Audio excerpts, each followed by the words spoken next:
My ex told me I'd never be more than a girlfriend, then pushed me out of his life, and now he's trying to reconnect, and I don't know if I should let him. Posted by you slash bottleonjumping 420. I was with my ex, who I'll call Nate, for 9 years. If I'm being honest, I lost myself in that relationship. Nate was my world. Everything I did with him in mind. I supported him through some of the hardest times in his life.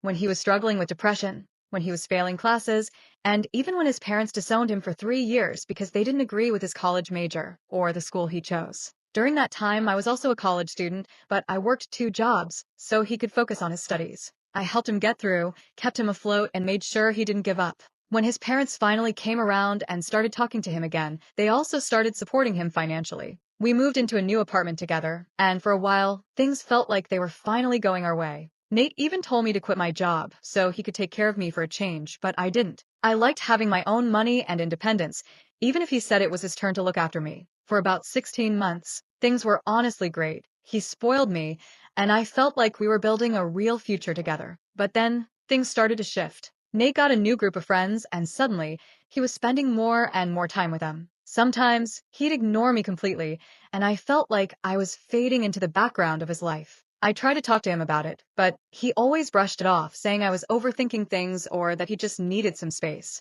Then, in December, he did a complete 180. He started love bombing me, buying me gifts, planning special dates, and making Christmas feel magical. He was so attentive and affectionate that I honestly thought he was going to propose. On January 2nd, he made my favorite dinner and gave this long, heartfelt speech about how I'd been there for him since high school, how I was his first love, and how much I meant to him. I kept waiting for him to pull out a ring, but instead, he broke up with me. He said, "You are a good girlfriend, but that's all you'll ever be. I don't see you as my wife or the mother of my children. You served your purpose. I need someone on my level. You're a gold digger. I'll give you 30 days to move out." I was completely blindsided. I couldn't even speak. He just stared at me, waiting for a reaction, but I had nothing to say. After about 20 minutes of silence, he said he'd sleep in the guest room and left. Strangely, I didn't cry or get angry. I just ordered moving boxes online and went to bed. The next day, I waited for him to leave the apartment before I started packing. I called my boss and begged for a transfer,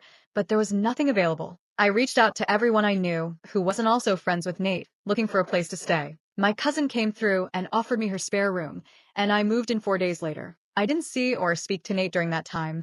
I doubt he even noticed I was gone. I knew I couldn't trust myself to ignore a late-night text from him, so I blocked him and everyone close to him. I even changed my number and email to make sure he couldn't reach me. The first night at my cousin's place was when everything finally hit me. I cried every night for a month, replaying everything Nate said and did.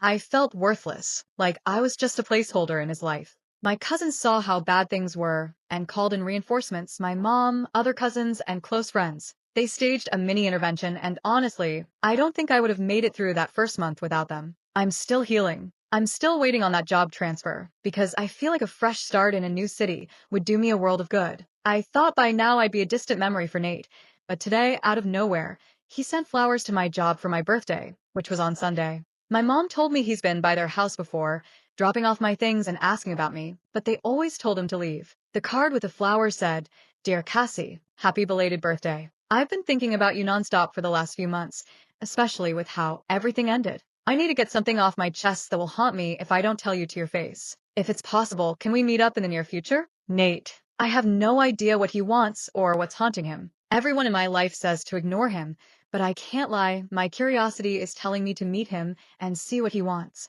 Has anyone been in my shoes or in Nate's? What should I do? Top comments. Some people said he probably just wants to clear his conscience or make himself feel better, not actually help me. Others guessed he tried to monkey branch to someone else and it didn't work out, so now he's crawling back. A few suggested he might have cheated and now wants to confess, or that he's just looking for closure for himself, not for me. Most people said not to meet him, that nothing he says will add value to my life, and that I owe him nothing. Opie replied, her cousin thinks he tried to monkey branch, and it failed. Opie also said if he cheated and told her, it might have hurt less than the way he broke up. Update, April 14th, 2025. So we ended up meeting, but I didn't go out of my way to see him. After he showed up at my work once, I told the receptionist to say I was out if he came by again. But Nate started going to my usual places, my grocery store, the park where I run, and eventually the coffee shop I go to after my Sunday run. Yesterday, he was waiting there. I tried to leave, but he called after me, and I figured a coffee shop was safer than running into him on the street. I sat down and asked what he wanted. He gave me a non-apology, blaming his mental health, job, parents, and friends, everyone but himself. He kept saying things like, "I'm sorry, but," and "you have to understand what I was going through." I cut him off and said, "Cut the crap, I already know everything." He looked shocked, probably thinking someone had already told me the truth. He finally admitted he'd fallen for a coworker at his office. I knew her. She's beautiful and has a great personality. He said he'd idolized her for 2 years and resented me for getting in the way because she was too classy to be a side piece. After he broke up with me, he confessed his feelings to her, telling her he'd ended a 9-year relationship to be with her. She rejected him, called him trash, and threatened to report him to HR if he spoke to her outside work. I asked what any of this had to do with me, since we're over, and I've clearly moved on. He said he wanted to try again, promised we'd get married before the year ended, and insisted we belong together. I told him no, I'm nobody's second choice. He threw me away after 9 years and said cruel things,